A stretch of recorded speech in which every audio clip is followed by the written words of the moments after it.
Hey guys, this is NitrousCorolla here. Give my first take here on Arsenal, some of his abilities and everything. Let's see here. He's got Crippling Arrow, which does light damage and applies strength downs. And his legendary is 50% chance to attack an additional random enemy. I like that legendary upgrade because you got a 50% chance of attacking twice, and I always like extra attacks. See, everybody chill. Light damage and apply 2 strength downs to all enemies. And its legendary upgrade is always apply 5 hit chance downs to missed targets. At first, I'm hesitant about this one, but I think about times where I'm going against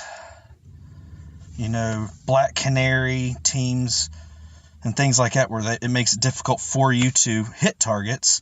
With this, if you miss them, it's going to apply hit chance downs to them, so now it makes it hard for them to hit you and do their damages.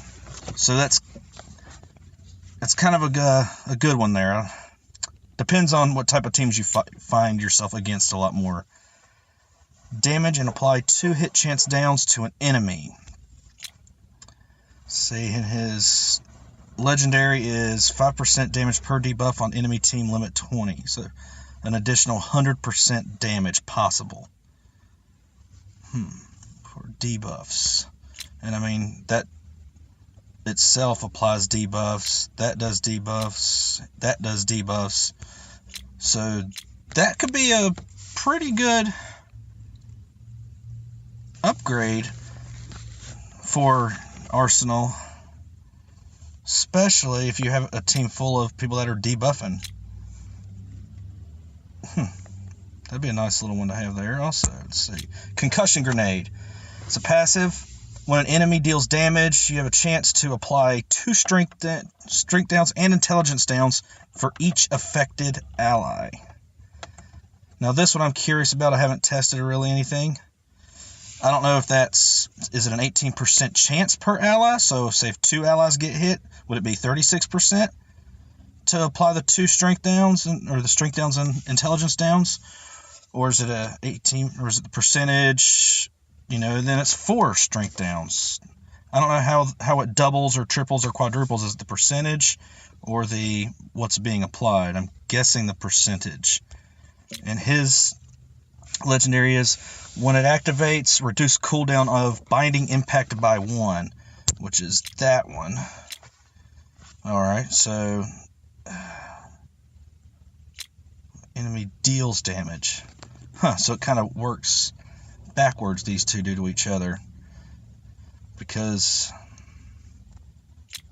it reduces blinding impact with your hit chance downs, so where they can't hit you.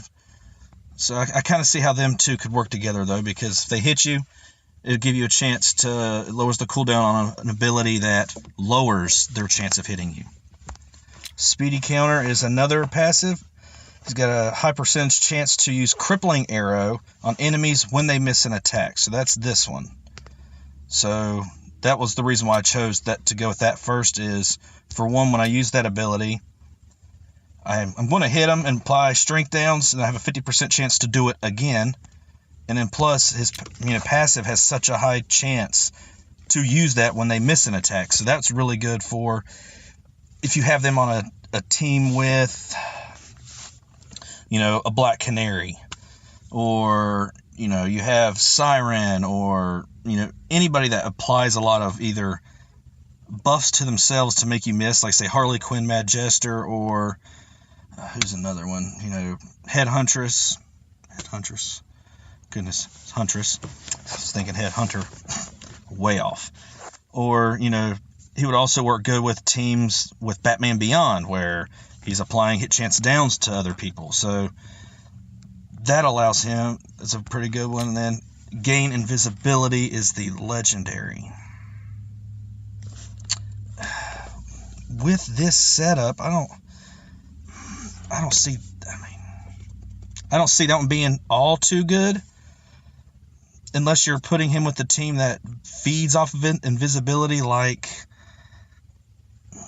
Nightwing or Red Robin, something like that. But that's really it. I mean, because none of his kit requires him to be invisible. So it's not like, Green Arrow, where if he's invisible, he, applies turn meter down, or, if they're invisible, they take, give you extra, debuffs. So that one, me personally, I would almost save that for last, but it also depends on what type of characters you have. If some of your higher level characters are like Red Robin or Nightwing, then you might want to go with that one higher in the order.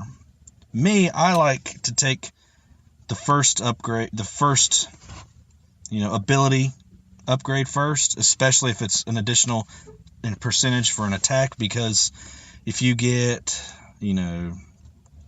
enraged or something like that, that's always good. Or if you're on a call assist team, they use their first attack. So I always like that one, and that was a pretty good one. Besides that, that one, the blinding impact, I would take higher on the list.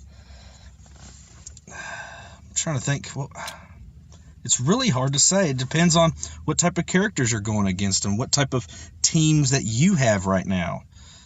And I mean, I go against a lot of the hit chance down teams, so I might do everybody chill second for me, because you get those. What's that? A team I get a lot of, where it'd be like Harley Quinn, Mad Jester, with the lead being Black Canary, and they have Huntress on their team, and it makes a difficult time trying to hit them. So by using this ability, when I do use this, now they at least can't attack me, so it's almost an even playing field. So that one's probably, I would say, is number 2. That one is so situational. I would probably say then blinding impact is 3. I would take concussions 4 and invisibility last for me, because I don't really have a bunch of characters that rely on me to be invisible, and him being invisible doesn't really make his kit any better or him any better. But this one makes him better because you're going to apply more strength down, so that's a good thing to have. More strength downs. And I just like the fact that you can put the misses on them, so that's why I would take that second. But you could very easily take blinding impact second over everybody chill. Besides that, the little bit I've played with him, he seems to be a good type of character who's going to be good on any team. He's not completely situational where, they rely on, everybody to miss or things like that. Or, they rely on everybody to be invisible. They rely on, someone to get a critical hit or something like that for him to be, worth anything. So far, he doesn't seem to be like, a great character, but he seems to be, okay, middle of the road, but good enough where he can be on, any team. He's not, someone who has to be, but he's going to apply, I believe, a lot of strength downs on teams. Besides that, I'll see here in a couple weeks when I get a more feel of him near the end of the month. But that's my first impressions of this Roy Harper for now. All right, NitrousCorolla is out. And just in case, I'm in the NitrousCorolla. Yeah, I'd show you the little button there. There's that little button. Alrighty, I'm out.